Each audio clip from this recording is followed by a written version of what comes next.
말씀으로 넘어가서 1절부터 15절까지의 말씀입니다. 마태복음 6장 1절 제가 봉독하고요, 우리 15절까지 한 절씩 교독하도록 하겠습니다. 사람에게 보이려고 그들 앞에서 너희 의를 행하지 않도록 주의하라. 그리하지 아니하면 하늘에 계신 너희 아버지께 상을 받지 못하느니라. 그러므로 구제할 때에 외식하는 자가 사람에게서 영광을 받으려고 회당과 거리에 사는 것 같이 너희 앞에 나팔을 불지 말라. 진실로 너희에게 이르노니 그들은 자기 상을 이미 받았느니라. 너는 구제할 때에 오른손이 하는 것을 왼손이 모르게 하여 구제함을 은밀하게 하라. 은밀한 중에 보시는 너희 아버지께서 갚으시리라. 또 너희는 기도할 때에 외식하는 자와 같이 하지 말라. 그들은 사람에게 보이려고 회당과 큰 거리 어귀에 서서 기도하기를 좋아하느니라. 내가 진실로 너희에게 이르노니 그들은 자기 상을 이미 받았느니라. 나는 기도할 때 내 골방에 들어가 문을 닫고 은밀한 중에 계신 내 아버지께 기도하라. 은밀한 중에 보시는 내 아버지께서 갚으시리라. 또 기도할 때에 이방인과 같이 중언부언하지 말라. 그들은 말을 많이 하여야 들으실 줄 생각하느니라. 그들을 본받지 말라. 구하기 전에 너희에게 있어야 할 것을 하나님 너희 아버지께서 아시니라. 그러므로 너희는 이렇게 기도하라. 하늘에 계신 우리 아버지여, 이름이 거룩히 여김을 받으시오며 나라가 임하시오며 뜻이 하늘에서 이루어진 것 같이 땅에서 이루어지이다.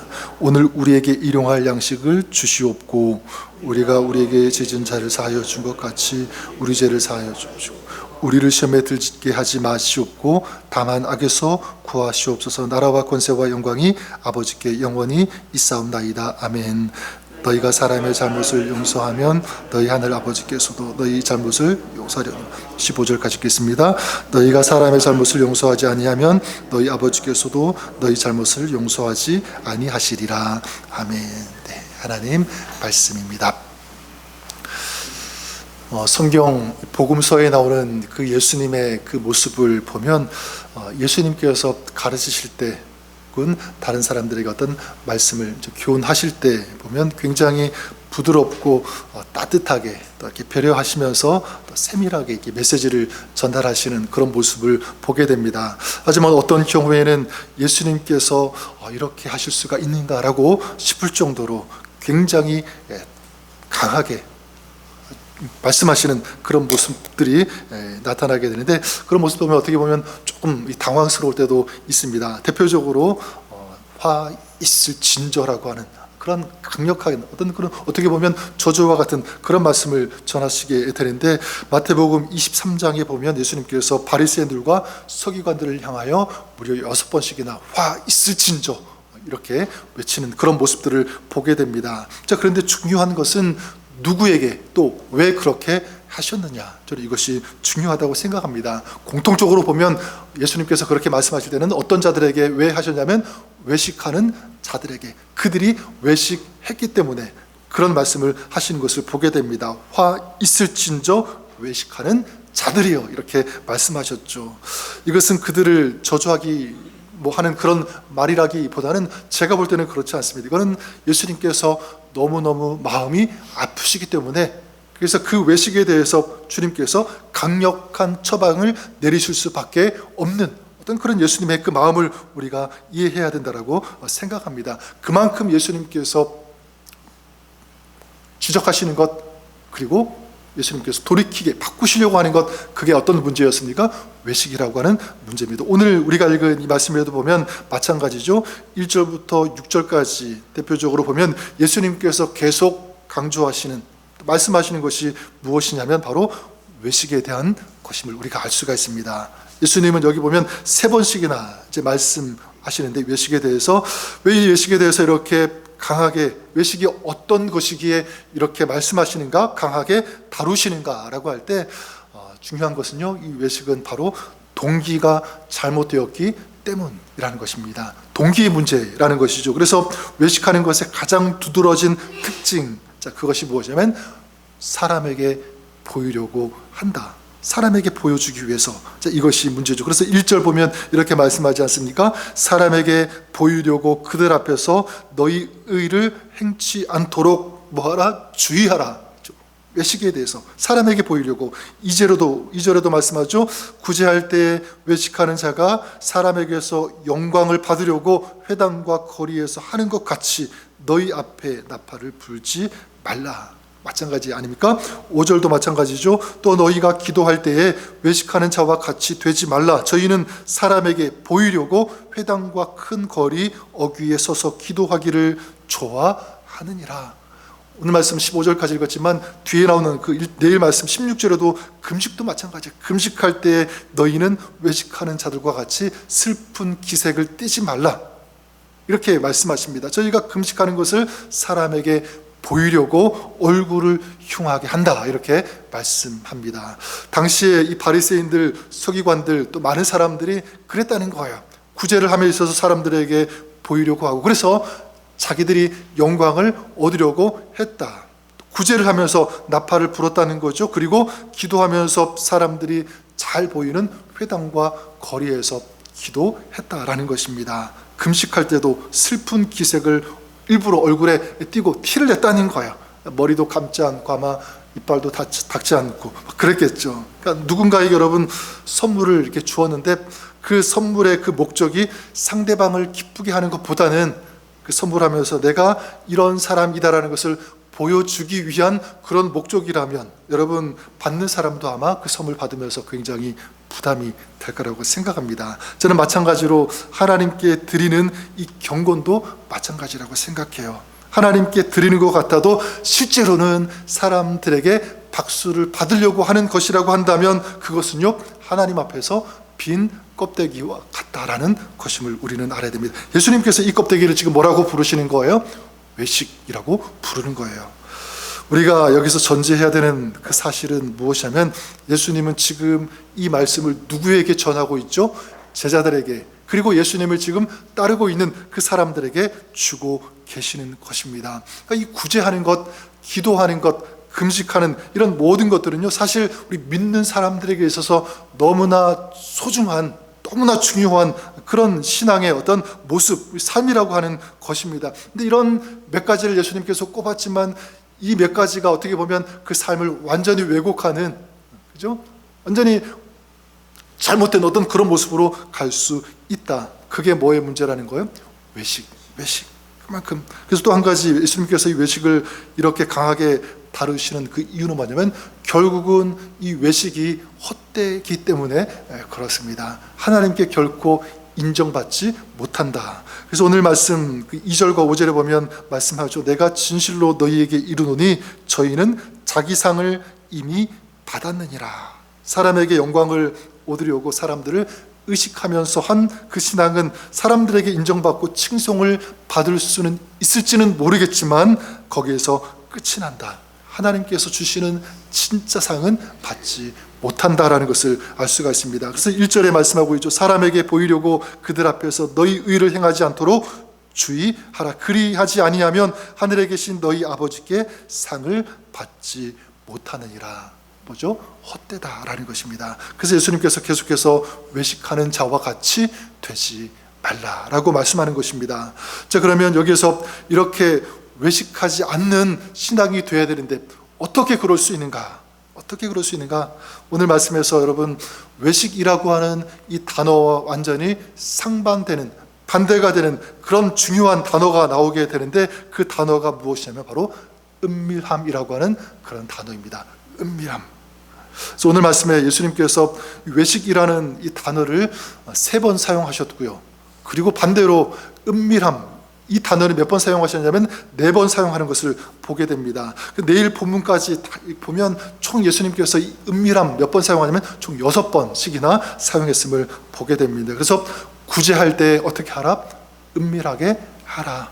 기도할 때도 은밀하게 하고 금식할 때도 은밀하게 하라. 계속 은밀하게 하라고 말씀하고 있습니다. 자, 그러면 여기서 우리가 한번 중요한 질문할 수가 있겠죠. 그러면 공적으로 다른 사람이 보이게 하는 그런 구제, 그런 섬김, 그런 기도, 그런 금식은 필요 없는가?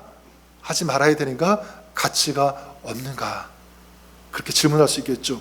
절대로 그렇지 않습니다. 그것도 너무 중요합니다. 대표적으로 초대교회를 보면 다 어떻게 했죠? 그들은요 함께 모여서 공적인 예배를 드렸어요.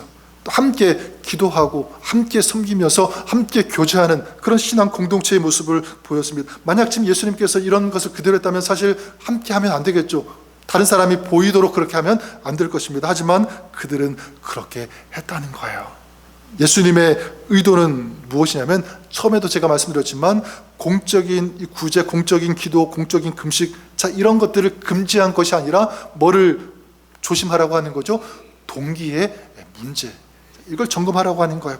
하나님 앞에서 하나님께서 아시고 하나님께서 인정해 주시면 되는데 사람의 칭찬이 동기가 되는 것, 그것이 문제라고 하는 거예요. 그래서 오늘 말씀에 계속되는 그 표현이 무엇입니까? 은밀한 중에 보시는 너의 아버지, 너의 아버지. 자 무엇입니까? 쉽게 얘기하면 관객을 바꾸라라는 것이죠. 신앙생활하면서 사람의 시선이 관객이 되어서는 결코 안 된다. 그럼 누가 관객이 되어야 되는 거죠? 하나님이 관객이 되어야 된다는 거예요. 이게 진짜 참된 경건이라고 하는 사실입니다. 예를 든다면 어떤 학생이 공부를 하게 되는데, 근데 공부하는 그 이유가 진짜 실력을 키우기 위한 그런 목적이 아니라 내가 공부하는 모습을 누가 만약 봐주기를 위한 그런 목적으로 공부한다라고 한다면 여러분 그것은 공부가 아니라 그건 쇼죠, 그렇죠? 연출일 것입니다. 하지만 아무도 보이지 않는 그런 자리에서 꾸준히 열심히 공부한다면 그게 진짜다. 저는 신앙도 마찬가지라고 믿습니다. 사람 앞에서 뜨거운 신앙이 아니라 하나님 앞에서, 사람은 보이지 않아도 볼 수 없어도 하나님 앞에서 진짜 하는 그 신앙이 참된 신앙이고 그리고 참된 경건인 줄 믿습니다. 사람들은 자꾸만 이 보이는 것에 주목하고 거기에 반응할 때가 많이 있지만 우리 하나님은 뭐를 보십니까? 은밀한 것을 보시는 줄 믿습니다. 저는 기억했으면 좋겠습니다. 여러분, 우리가 사람 앞에서가 아니라 하나님 앞에서 지금 내가 어떤 삶을 살아가고 있는가 코람되어져. 하나님 앞에서 지금 내가 어떤 신앙생활을 하고 있는가. 사람의 평가가 아니라 하나님은 나를 지금 어떻게 평가하고 계시는가. 우리가 진짜 주목해야 되는, 경계해야 되는 것은 바로 저는 그것이라고 믿습니다. 우리가 은밀히 보시는 하나님을 우리가 생각하면서 보면서 신앙생활할 때, 그럴 때 주님께서 우리에게 주시는 약속이 무엇입니까? 6절에 이렇게 말씀하죠. 은밀한 중에 계신 내 아버지께 기도하라. 은밀한 중에 보시는 내 아버지께서 갚으시리라. 여러분, 우리가 홀로 기도할 때 아무도 들어주지 않는 것 같고 정말 기도가 응답될 것 같은 그런 생각 들 때가 있지만, 여러분, 누가 우리의 기도를 들으십니까? 하나님께서 우리의 기도 들어주시는 줄 믿습니다. 우리가 섬길 때도 마찬가지죠. 봉사할 때도 마찬가지입니다. 아무도 나를 봐주지 않고 알아주는 사람 없는 것처럼 보여서 그 정말 힘들고 지칠 수도 있지만 누가 그 섬김, 그 봉사를 보고 계시는 거예요? 하나님께서, 우리 주님께서 보시고 아시는 줄 믿습니다. 여러분, 하나님께서 은밀한 중에 보시고 은밀한 중에 들으신다. 우리 하늘 아버지께서 다 보시고 갚아주신다. 저는 하나님이 우리 하나님 아버지신 줄 믿습니다. 그런 의미에서 여러분들이 그랬으면 좋겠어요. 오늘 말씀처럼 구제를 하더라도 은밀하게 구제하고요. 기도할 때도 마찬가지, 공적인 기도도 우리 중요하지만 은밀한 기도, 하나님과 1대1로 만나는 그런 진정한 이 경건 생활이 여러분 안에 있을 수 있기를 바랍니다. 그래 여러분, 내가 기도했는데 아무도 보지 않았다면 더 기뻐해야 되죠. 누가 보셨기 때문에? 하나님께서 보셨기 때문에. 또한 그 은밀한 그 기도 누가 들으시고 응답하십니까? 하나님께서 들으시고 하나님께서 응답하시고 갚아주실 것이기 때문에 그렇습니다. 나는 땅의 것으로 구제하고 땅의 것으로 드리지만 하나님은 하늘의 것으로 갚아주시고 채워주실 것을 믿습니다. 그래서 우리 은밀한 중에 보시는 너의 아버지께서 갚으시리라. 오늘 말씀 걸 생각하면서 이 말씀 우리가 새기고 우리 평생을 그렇게 살았으면 좋겠습니다. 은밀한 중에 보시는 하나님이 나의 아버지 하나님이십니다. 분명한 것은 너의 아버지께서 갚으시리라. 우리의 수고, 우리의 섬김, 우리의 기도는 하나도 땅에 떨어지지 않고 하나님께서 아시고 받으시는, 하나님께서 갚으시는 그런 것이 될 것을 제가 믿습니다. 감사합니다. 그 믿음이죠. 저는 은밀한 중에 보시는 너희 아버지께서 갚으시리라. 이게 우리 신앙의, 우리 가운 또 신앙의 어떤 진정한 우리 메시지가 되었으면 좋겠어요. 어떤 경우에도 어떤 상황 가운데 우리 말씀을 새기고 이 말씀을 선포하고 고백하시는 여러분들 수 있기를 우리 주님의 이름으로 간절히 축원합니다. 이 말씀을 붙잡을 때 이 말씀이 여러분의 평생의 신앙을 이끌어가는 힘과 능력이 될 줄 믿습니다. 이 믿음으로 승리하시는 저 여러분, 또 여러분의 가정과 삶 사역이 될 수 있기를 우리 주님의 이름으로 간절히 축원합니다. 기도하겠습니다. 하나님 아버지, 은밀한 중에 보시는 너희 아버지께서 갚으시리라. 오늘도 보이지 않는 자리에서 섬기는 일꾼들, 손길들이 있습니다. 또 보이지 않는 곳에서 기도하며 중보하는 그런 성도들, 형제자매들 있습니다. 저들의 기도와 저들의 섬김과 저들의 봉사, 모든 것이 헛되지 않게 역사하시고 응답하여 주시고 갚아주시는 하나님, 그분이 오늘 우리의 하나님이신 줄 믿습니다. 오늘 이 시간에도 아침에 나와 기도하고 숨기며 수고하는 이 모든 것들 주님께서 받아주시고 주님께서 기억하여 주심을 믿습니다. 오늘 이 믿음으로 주님과 동행하며 또 주님을 붙잡고 또 거룩한 주님의 십자가를 붙잡고 나아가는 승리하는 그런 저희들, 우리 가정과 우리의 삶 되게 하여 주옵소서. 예수님의 이름으로 기도드립니다. 아멘.